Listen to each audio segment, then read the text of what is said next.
I'm Bryan Guido Hassin, and this is the keynote address I gave in February 2014 for the Entrepreneur Organization's Latin American Conference held in Guatemala. The theme of the conference was the entrepreneur's journey. As far back as I can remember, I've always been fascinated by epic tales and heroic quests. And based on a little research and a little more experience, I think there's actually a lot we can learn about entrepreneurship from those heroes' journeys. But we have to step back first and ask the question, well, wait a minute, don't we perfectly understand the entrepreneur's journey already? We see it all the time in the media. It's a very well-known journey. It starts with some kind of really smart kid, probably dropping out of college, or maybe it's an MBA who's conducted some kind of keen market analysis. But either way, there's kind of a light bulb that goes off and generates some amazing new insight that no one else has ever thought of before that creates an entrepreneurial opportunity. Either way, the protagonist of this journey next, of course, writes a very detailed business plan with lots of charts and graphs and uses that to raise just huge amounts of venture capital. And at that point, success becomes a self-fulfilling prophecy. What we see is the often cited hockey stick-like growth pattern. And of course, the happy ending of this entrepreneur's journey is the often celebrated IPO, after which our hero retires, maybe buys a private island, possibly a professional sports team. But either way, this is how entrepreneurship happens, right? It's very straight, very linear, and very wrong, of course. At this conference, I asked people in the audience who were entrepreneurs to raise their hands if that was what the entrepreneurial process had looked like for them. And I was relieved to see that no one rose a hand, put a hand in the air. In reality, the entrepreneurial process isn't nearly so linear. It's full of ups and downs and left turns. What we call successful entrepreneurial ventures almost never look anything like the original idea, that kind of impetus behind the entrepreneurial journey to begin with. Very few startups actually raise professional venture capital. Even fewer of them ever IPO. But it's kind of a path that we see a lot in the media. But it begs the question then, well, if that's not the way entrepreneurship works, A, why are we kind of teaching entrepreneurship that way? And B, how does it actually work? And what can we learn about the ways that entrepreneurship actually works that we can apply to be kind of better entrepreneurs? My own entrepreneurial journey has also not been nearly that straightforward or linear. I distinctly remember my first entrepreneurial venture, which I started out of my dorm room in college at Rice University. And I definitely remember the day when our Rice IT services group shut down my Ethernet port because my online business I was running out of my dorm room was consuming more than half of the campus's bandwidth. And it turned out that my business model really didn't work without an unlimited supply of free bandwidth. Whoops. But after that and probably a couple other what you might call learning experiences, I really kind of took the plunge, and what happened next can really only be described as an addiction. I started or joined as an early kind of founder and officer 5 startups now and around the world, having led them, created them, sometimes to great success, sometimes to less than great success. And I'm currently working on the venture I'm most proud of, Smart Office Energy Solutions, where we've developed an energy efficiency technology for offices. So we think we're really changing the world, reducing wasteful energy consumption at the same time as making a profit. But while I'm primarily an entrepreneurial practitioner, I'm also what you might call a student of the game. I'm really fascinated by the way that entrepreneurship works, the way kind of the psychology of entrepreneurs work, because there's not much real research on entrepreneurship in general, and especially not in kind of the softer side of entrepreneurship. And in my recent role as entrepreneur in residence at Rice University, where we've had the chance really to build up a very well-regarded entrepreneurship program, I've had the opportunity not only to teach entrepreneurship to students and help faculty and staff commercialize some of their intellectual property, but also really to study entrepreneurship as well, which has given me maybe kind of a diverse perspective. So in this presentation, usually when I'm talking about entrepreneurship, I'm often talking about it with people who aren't entrepreneurs. And in that kind of context, it makes sense for me to do most of the talking.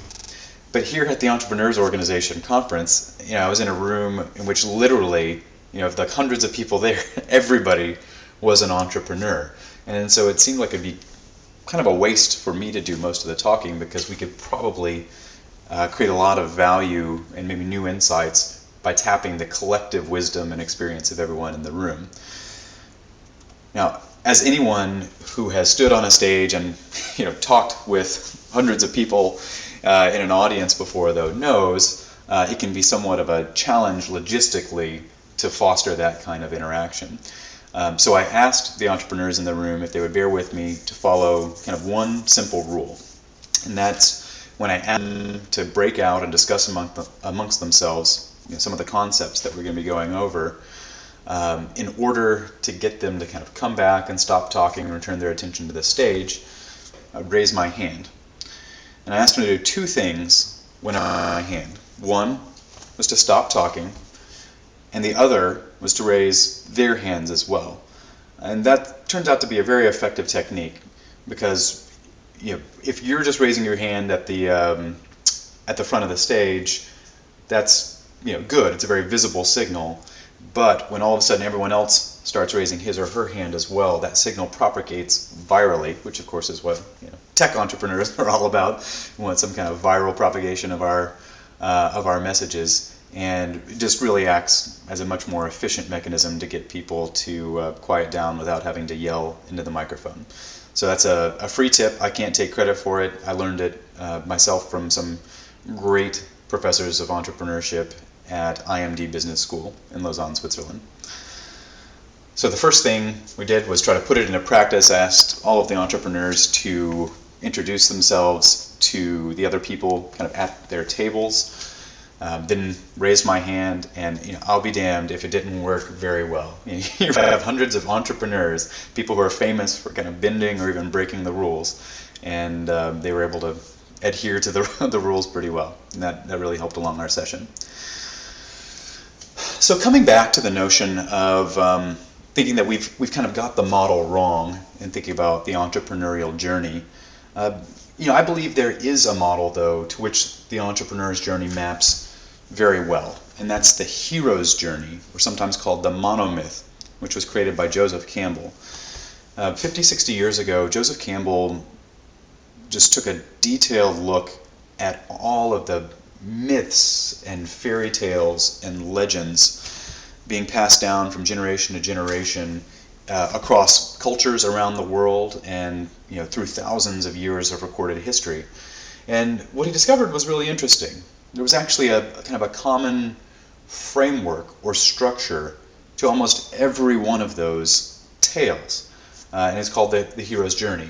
On this slide, this is an oversimplification of the hero's journey, but you can look up the hero's journey of the monomyth for greater detail. But it starts with a call to adventure. Something happens in which the hero kind of instigates some kind of setting foot on the path to adventure. Often the hero will refuse the call or resist it, but eventually will give in and set down on the path. Often the hero is aided by a wise sage. Sometimes it's a wizard or someone who's kind of experienced, maybe with some kind of mystical powers, and can provide some kind of supernatural aid. But that's what helps the hero not only along the journey, but often that might even be what gives the hero the confidence to take the plunge and head out on the journey in the first place. The hero then travails through the dark forest, where he's beset on all sides by challenges, sometimes even temptations to abandon the quest. I mean, ultimately, though, there's a climax in which the hero faces the greatest challenge, and it usually requires some kind of, often not literal, but generally at least metaphorical, death and rebirth of the hero. And so the hero emerges transformed and finally capable of overcoming that challenge. Then the hero victoriously returns to his homeland, master of both worlds, both this kind of underworld where he's been travailing and also the world whence he came. And usually there's some sort of great gift or treasure or hand of a damsel or something to that effect that awaits the hero upon the return. So again, this is an oversimplification, but this is generally the pattern that almost every kind of tale, myth, book, movie in kind of recorded human history follows. And how can that be? Are we as humans just completely unoriginal? We kind of got one story structure out there and decided, okay, that's enough. We'll just replicate that over and over again. Well, it turns out psychologists would argue that this cyclical nature, this journey down into the dark forest and then return, is actually representative. It represents something much more fundamental to humans. The journey from the known into the unknown, from the conscious into the subconscious, or even from the rational into the emotional or irrational. Now, the known and the rational, the conscious, these are areas that people are comfortable with. Right? You can build a spreadsheet to solve a known problem. You can build flowcharts to deal with things that exist in your conscious mind. But the subconscious and the unknown and the irrational, these are scary places for people to deal with. So codified in these stories that have been passed down from generation to generation are really instructions on how to face our fears. So the reason that our stories and our myths and our legends follow this pattern is because it touches something very fundamental to the human experience about us. And I'll submit to you that entrepreneurship is a fundamentally human experience. It also begins with a call to adventure. Now, that doesn't have to mean that your family has been killed by goblins or anything to that effect. Often for an entrepreneur, it takes the form of either a desire for professional freedom, wanting to be your own boss, a desire for achievement, wanting to invent something or see an idea that you have realized. Sometimes it's financially motivated. But either way, there's this call to adventure. And of course, people are very good at resisting that call to adventure. Oh, I don't have enough savings. Oh, my spouse would never let me get away with it. But the true entrepreneurs are the ones who ultimately answer the call and move down the path of entrepreneurship. Entrepreneurs are very adept at benefiting from the advice and counsel and help of wise sages. Sometimes these are more experienced mentors. Sometimes they're actually investors or advisors, or some other kind of sage that can help provide some supernatural aid along the entrepreneurial journey. And once again, for many entrepreneurs, this isn't just helpful for them once they're journeying. This might be kind of the straw that breaks the camel's back and helps them gain the confidence to take the plunge in the first place. Now, for better or worse, the vast majority of the entrepreneur's time is spent in the dark forest. It's challenging to be an entrepreneur. If it weren't, everybody would be one. And it can be hard. You've developed a new product, and it turns out that nobody wants to buy that product. You know that you could actually build a great business if only you could hire a couple of employees, but you don't have enough money to pay the quality of employee that you'd be looking for. And there are constant challenges on the path of entrepreneurship. And much like the hero on the hero's journey, the best entrepreneurs ultimately will experience some kind of transformation, some kind of death or rebirth. Certainly for the business model, which is constantly changing as you're receiving feedback from the marketplace. The product itself might be changing. But really the best entrepreneurs don't only change the business, they also change themselves as they go through the entrepreneurial journey. Recognizing that it takes different skill sets to lead a venture through different stages. Hopefully, the entrepreneurial protagonist has this kind of victorious return, either through some kind of exit of the venture or lifestyle achieved, achieving some kind of goal that was predefined. But here again, you'll note that this path is a cycle, right? And so entrepreneurs who find themselves victorious quite often find themselves answering the call to adventure again. There's a reason why the term serial entrepreneur is bandied about. So at this point we had our first breakout session in which I asked people to give some thought to their own favorite heroic tales. There we were in Guatemala, the center of the kind of Mayan civilization, a civilization rich with mythology and with lore and legend. I figured if we couldn't be inspired for heroic tales there, we probably couldn't be inspired anywhere. And it was really interesting what people came back with. Many people cited more kind of modern heroic tales, Harry Potter, and Lord of the Rings, and Star Wars, The Matrix. Many people cited also older tales, much older, including kind of Greek and Roman mythology and mythologies from other cultures as well. But it was a good start because we were going to revisit those heroic tales shortly.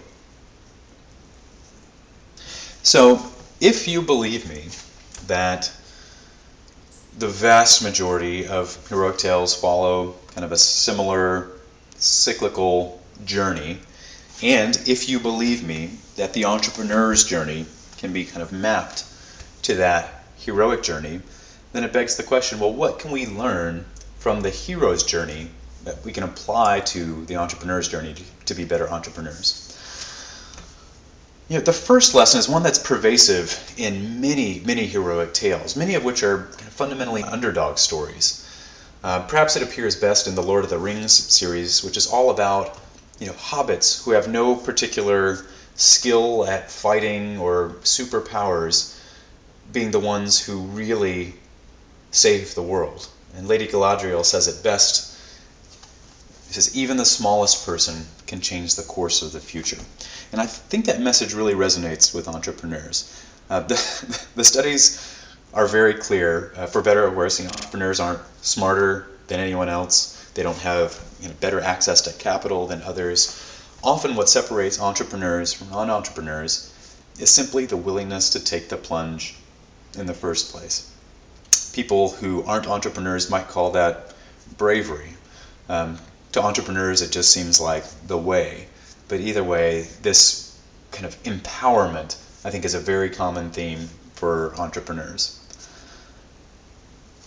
The next lesson is that even though heroic tales often focus on kind of an individual hero, it almost invariably takes a team actually to accomplish heroic tasks.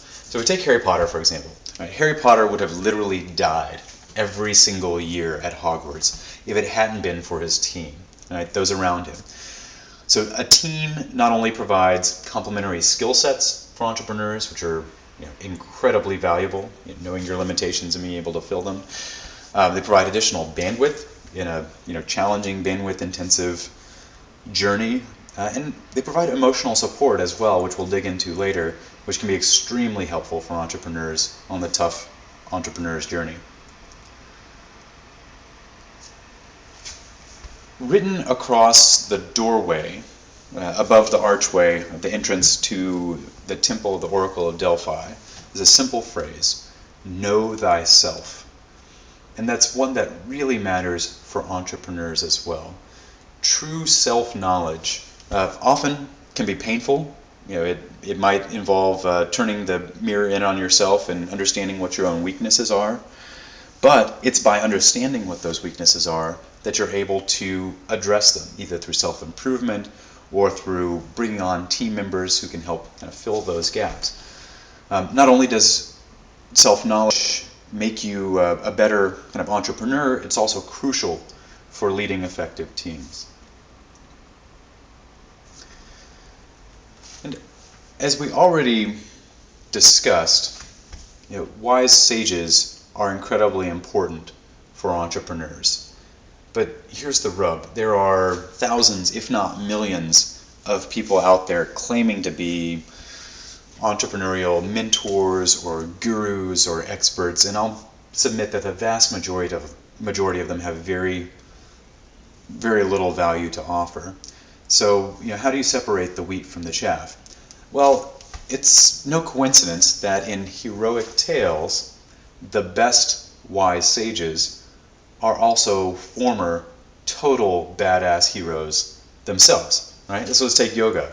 We first meet Yoda in the Star Wars universe, and he's this very non-threatening old man walking around with a cane. But of course, we see his backstory. He's an incredible lightsaber wielding badass. And so too it is with entrepreneurship. They've actually done research to show that mentors who have real entrepreneurial experience are worth, on average, $186,000 to first-time entrepreneurs. $186,000. It's extremely significant relative to the other costs of getting a first-time venture off the ground.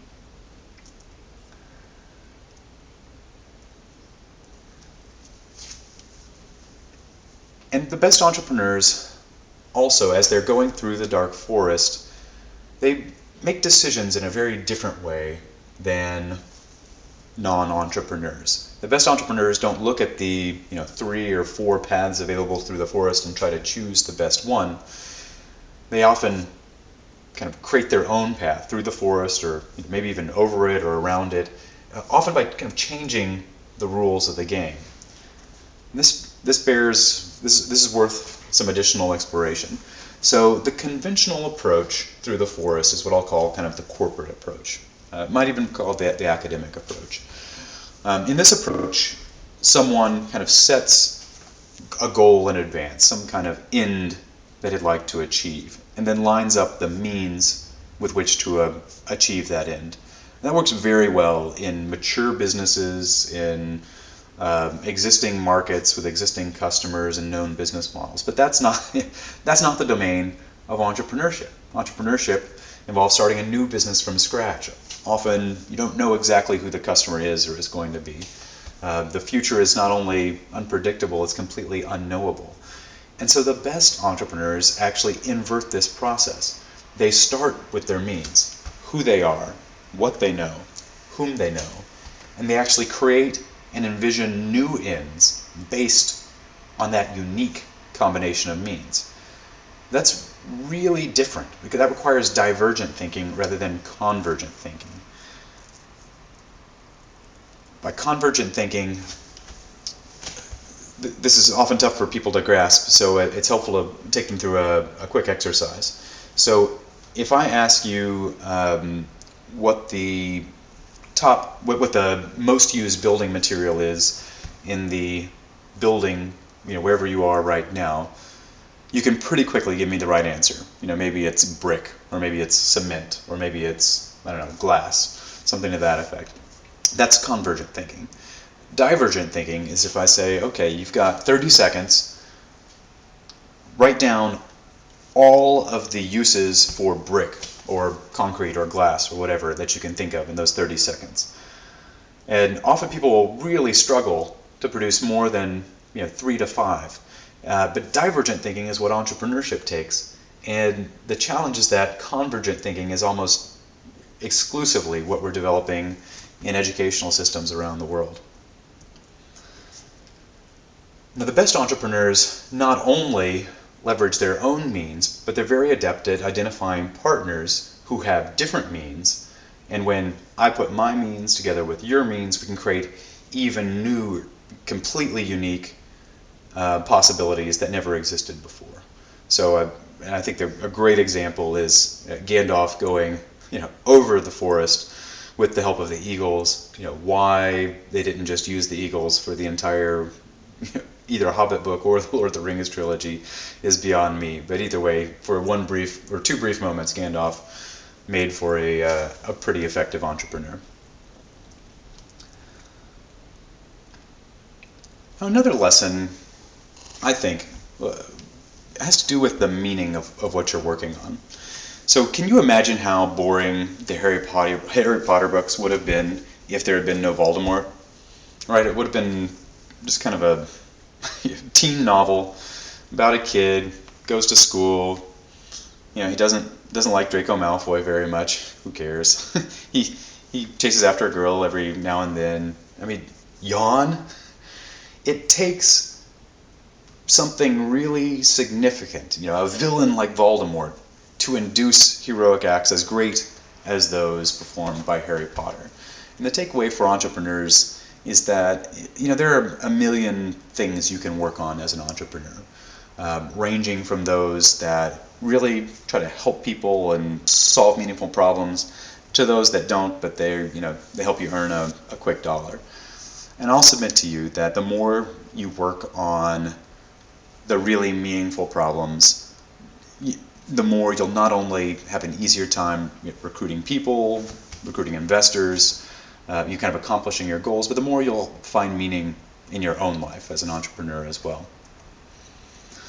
So at this point, I asked our audience to break out into their breakout groups and kind of re-examine the heroic myths that they had submitted earlier, but this time trying to distill out some other lessons about entrepreneurship from those myths. And they came up with some really good ones, actually. Someone submitted the myth of the phoenix.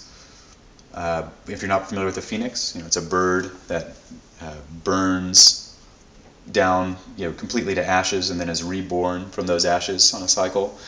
And her takeaway from that is that entrepreneurs often may have to fail and have to completely burn down in order to emerge reborn and ready to succeed. Someone else submitted the tale of Rocky, which is one that's very near and dear to my own heart. And so, Rocky's a classic underdog story, but actually the lesson that he took from it was really about kind of measuring entrepreneurial success with the metrics that actually matter for you. Right? So spoiler alert, if you haven't seen Rocky, I'm about to give away the ending. Rocky doesn't win the fight against Apollo Creed. He actually loses in the first movie, but he goes the complete distance, all 15 rounds, and which is a tremendous success for him. Rocky's happy, Adrian's happy, he's found love. And it's important in an entrepreneurial venture actually to understand what you're after. Otherwise, you may be trying to accomplish someone else's goals. Now, if you'll recall, my contention is that the entrepreneur's journey isn't just a journey through business, it's a journey through our own psyche as well, a journey into some pretty scary places in the subconscious and the irrational. And so I also asked our audience to give some thought in their breakout groups to some of their greatest entrepreneurial fears. And it was really interesting to see what they came back with. There was some, fear of failure, what have you, but generally these are pretty experienced entrepreneurs, and so they've probably been down the failure path before and kind of knew how to deal with it. But what was interesting is the number of times people said their fear was maybe getting so focused on the entrepreneurial venture, and they lost sight of the things that really matter. They might wake up one day and realize their kids are all grown up and they didn't know them.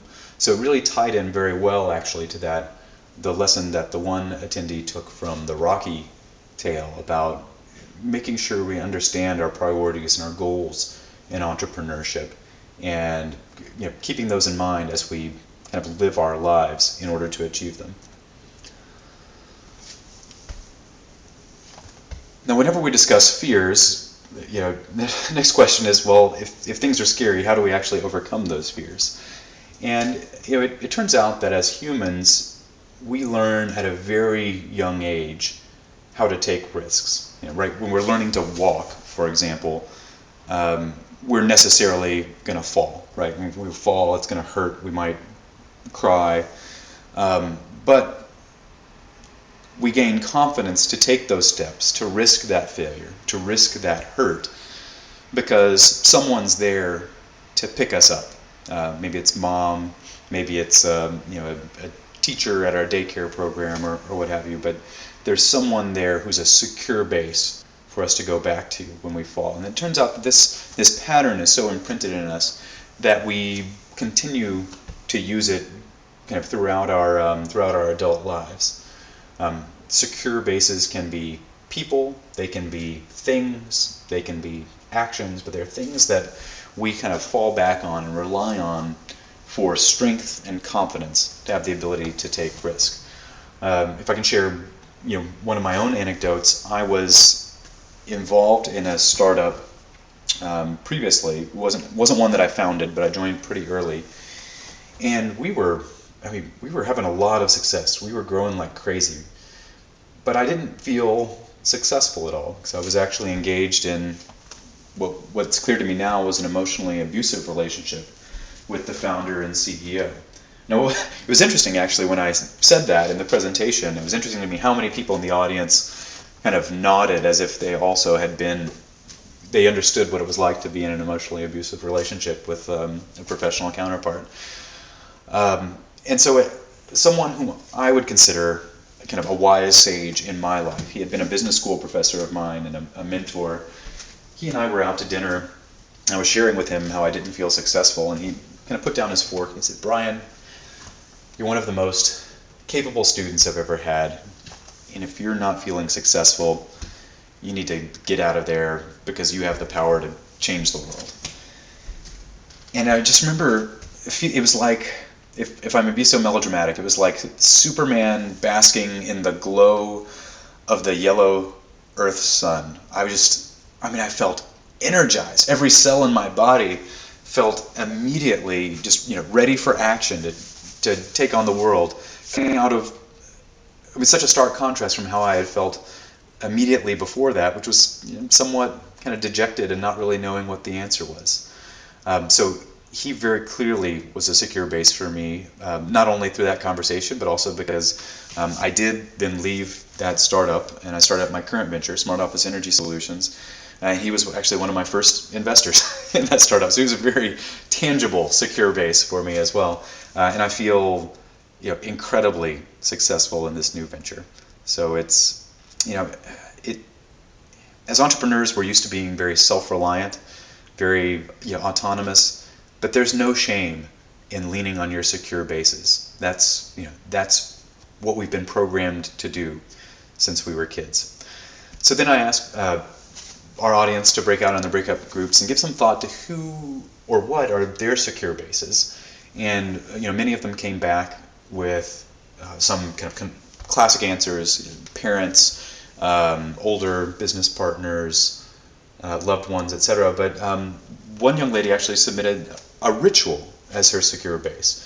Doing yoga and meditating for her was her way to kind of center herself, especially when times were tough, and give her the confidence to push on through, which I thought was really interesting. Also made sure that we discussed that secure base goes the other way as well. If entrepreneurs are hiring employees and asking them to take risks, if they're going to take risks, they also need to have secure bases. And so it's the responsibility then of the entrepreneur to be a secure base for those employees, to create a culture in which they know that they will be loved and valued even if the risk they take fails. And that can be a challenge for entrepreneurs who are very goal-oriented and want nothing but success. Now, I've known many successful entrepreneurs, some very successful entrepreneurs. And it's really interesting to me that almost all of them can describe a time on their path to success in which time seems to slow down and they can do no wrong. Every decision they make is right. Professional athletes would call this flowing. It just seems like they're almost kind of controlling their own destiny.